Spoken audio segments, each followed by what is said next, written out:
ሰዓቱ የቢዝነስ ዘገባዎቻችን ጋር አብራችሁን ቆዩ። ዳሽን ባንክ ዱቤ ያለ የተሰኘ በቴክኖሎጂ ታገዘ የዱቤ ግብይት አገልግሎት በደብረ ማርቆስ ከተማ አስተዋወቀ። የደብረ ማርቆስ ከተማ አስተዳደር በበኩሉ የህብረተሰቡን የኑሮ ጫና ለማቃለል የተጀመረውን የዱቤ ያለ አገልግሎት እንዲሳካ እንደግፋለን ብለዋል። መልሶ ቸርነት ተጨማሪ ያለው ዳሽን ባንክ ከኤግላይን ቴክኖሎጂና ከተለያዩ የንግድ ተቋማት ጋር በመተባበር ዱቤ ያለ የተሰኘ ህብረተሰቡ ቋሚና ላቂ ዕቃዎችን በ3 በ6 እና በ12 ወራት በሚመለስ ዱቤ በተመጣጣኝ ወለድ መግዛት የሚያስችል አማራጭ ዘርግቷል። ባንኩ በዱቤ ያለ አተገባበር ዙሪያ ከደብረ ማርቆስ ከተማ የንግድ ማህበረሰብና ሌሎች ባለድርሻ አካላት ጋር የግንዛቤ ማስጨበጫ መርሃ ግብር አካሂዷል። የዳሽን ባንክ አክሲዮን ማህበር ሪቴል ኤምኤስኤምኢ እና ብራንች ባንኪንግ ቢሮ ዋና መኮንን ተወካይ ተስፋይ ኃይሌ አገልግሎቱ የማህበረሰቡን የኑሮ ጫና ከማቃለል ባለፈም የንግዱ ማህበረሰብ ሽያጭ እንዲያድግና ኢኮኖሚው እንዲነቃቃ ትልቅ ድርሻ ይኖረዋል ብለዋል። በስፋት ጥቅም ይዞ የመጣ አገልግሎት ነው። በሸማች አንፃር ካየነው ግን እንዲያውም ለሸማቾቹ ትልቅ እድል ነው ይዞ የመጣው።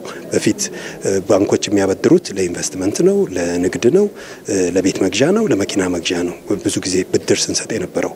አሁን ግን የቤት ውስጥ መገልገያ እቃዎችን ጨምሮ ማንኛውም አንድ ሰው ለመኖር ህይወቱን ዘመናዊ ለማድረግ የሚጠቀምባቸው የተለያዩ እቃዎች ለመግዛት የሚያስችለው መሰረት ነው እየጣልን ያለ ነው ማለት ነው። ዱቤ ያለ በቴክኖሎጂ በታገዘ መልኩ የምርትና አገልግሎት አቅራቢዎች ለደንበኞቻቸው አመቺ የሆነ የዱቤ አገልግሎት በማቅረብ ተመራጭነታቸውን ማሳደግ እንደሚያስችል የገለጹት ደግሞ የዳሽን ባንክ ባህር ዳር ዲስትሪክት ስራ አስኪያጅ ይህ ነው ብዙ ዓለም ናቸው። ዳሽን ባንክ በሸማቹና በሻጩ አገልግሎትና ምርት ሻጩ እና በሸማቹ መካከል እንደ ድልድይ ሆኖ ነው የሚያገለግለው። ሸማቹም ሲገዛ በቴክኖሎጂ ተንተርሶ ነው የሚገዛው፣ ሻጩም ቴክኖሎጂውን ተንተርሶ ነው የሚሸጠው። በመካከል ላይ ምንም አይነት የደህንነት ችግር የለበትም። በጣም ደህንነቱ የተጠበቀ የአሰራር ሂደት ነው ያለው። በዱቤ ያለ አገልግሎት ዙሪያ የፓናል ውይይት የተካሄደ ሲሆን ከንግዱ ማህበረሰብ ጥያቄዎች ተነስተው ምላሽ ተሰጥቶባቸዋል። ዱቤ አብሮን የኖረ እሴት ቢሆንም አሁን ላይ ዳሽን ባንክ በዘመናዊ መልኩ ተግባራዊ ማድረጉ ደግሞ ለበርካቶች ጥያቄ ምላሽ ይሰጣል ያሉት የመድረኩ ተሳታፊዎች ወይዘሮ መሰረት አበበና አቶ ቢሰነበት ኑሬ ናቸው። መስራት እየቻሉ ግን የገንዘብ ጥረት ገጥሟቸው የማይሰሩ ማለት ነው። ኢቭን ገበያ ሰፋርቀው መነገድ የሚችሉ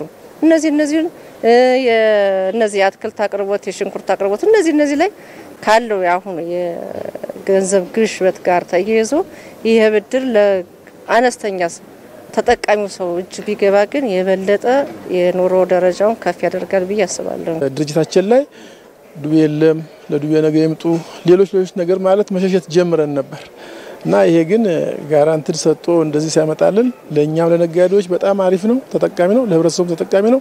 ይህም ነገር ተስፋፍቶ ህብረተሰቡም ሊጠቀምበት የሚገባ በጣም አሪፍና ቆንጆ ፕሮግራም ነው። በግንዛቤ ማስጨበጫ ሴሚናሩ ላይ የተገኙት የደብረ ማርቆስ ከተማ አስተዳደር ተቀዳሚ ምክትል ከንቲባ ይትባረክ አወቀም የህብረተሰቡን የኑሮ ጫና ያቃልላል የተባለለትን ዱቤ ያለን ይዞ ለመጣው ዳሽን ባንክ ለዓላማው መሳካት የሚጠበቅብንን ሁሉ እናደርጋለን ብለዋል። የህዝብን ኑሮ የሚያቀል ስለሆነ ሀገራችን ካሉ የመንግስትና የግል ባንኮች ሁሉ በልዩ ሁኔታ ይሄን መልካም ነገር ይዞ የመጣ ዳሽን ባንክ ስለሆነ ከጎኑ ሆነን በኢኮኖሚ ዝቅተኛውን የህብረተሰብ ክፍል የመደገፍ ስራ እና ተጠቃሚ እንዲሆን የማድረግ ስራ የምንሰራ ይሆናል።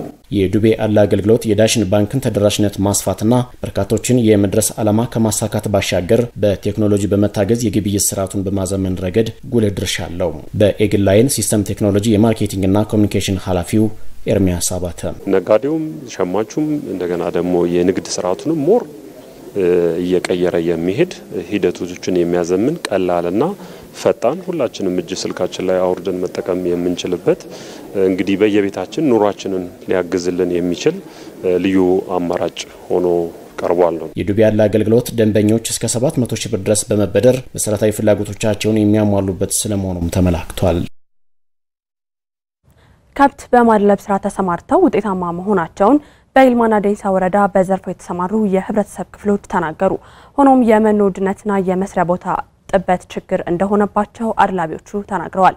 በዘርፉ የተሰማሩ ግለሰቦች የሚገጥማቸውን ችግር ከሚመለከታቸው አካላት ጋር በመነጋገር ለመፍታት እንደሚሰራ የይልማና ዴንሳ ወረዳ እንስሳትና አሳ ሀብት ልማት ጽሕፈት ቤት ገልጸዋል።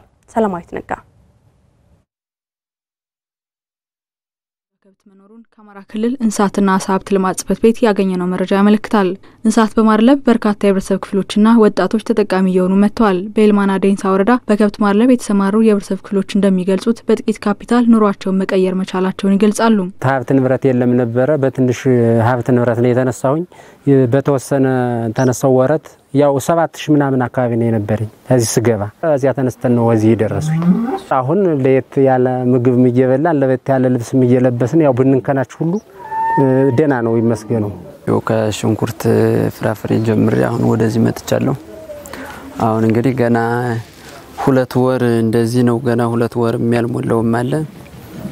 አሁን ያው ምናበላ ያው ጓያ አተር ፏግሎ ብሪንት ፍሽርካ ነው። ከጠዋቱ ጀምሮ ጭምራም ይበላሉ። ከዛ በመቀጠል ደግሞ 23 ሰዓት ከ4 ሰዓት ሞቅ ሲል ደግሞ መኖ ይነከራል። ለዛ መኖን ደግሞ ያንን በስነ ስርዓት በተገቢ መልኩ እየነካከን እናበላለን።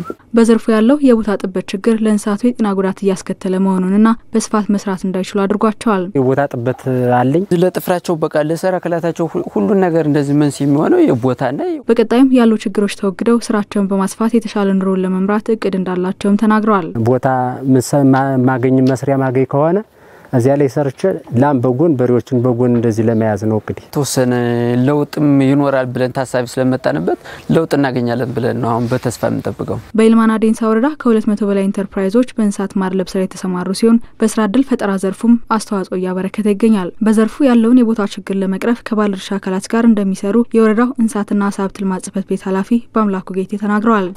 ቦታውን በቂ ነው እንደዚህ ለማርለቢያ ያለ እዚህ ሁላ ላለው ኢንተርፕራይዝ ይበቃል የሚል እምነት የለንም እንደ ተቋም ማለት ነው።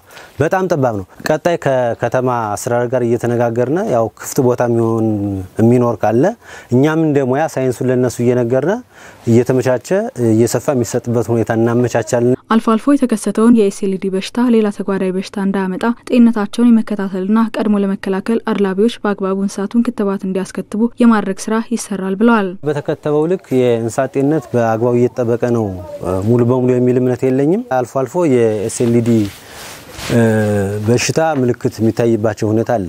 ሌላ ሰከንዳሪ በሽታ እንዳያጠቃው ሰከንዳሪ ሕክምና ነው እንጂ ልታረግለት ምቺ በዚህ በሽታ የተጠቃ እንስሳት አክመሽ ማዳናችን በክትባት ብቻ ነው በሽታውን ልትከላከል የሚችልና እኛም ማስከተብ መቻል አለባቸው ይያልን በየማድለቢያ ጣቢያው ፕሮግራም እያወጣን ምንሄድና በጋራ እየወጡ አንድ አካባቢ ተሰብስበው እንዲያስከትቡ ምናረግ ለዚያም ስለሆነ ነው። የኢትዮጵያ ብሔራዊ ባንክ በዛሬው ዕለት በሁሉም ባንኮች የተለያዩ ሀገራትን የገንዘብ ምንዛሬ እያገበያየ ነው። በተመሳሳይ ባንኩ የዛሬው ዕለትን የወርቅ ግብይት መረጃም አድርሶናል። ዝርዝር መረጃውን ተከታትለን እንመለስ።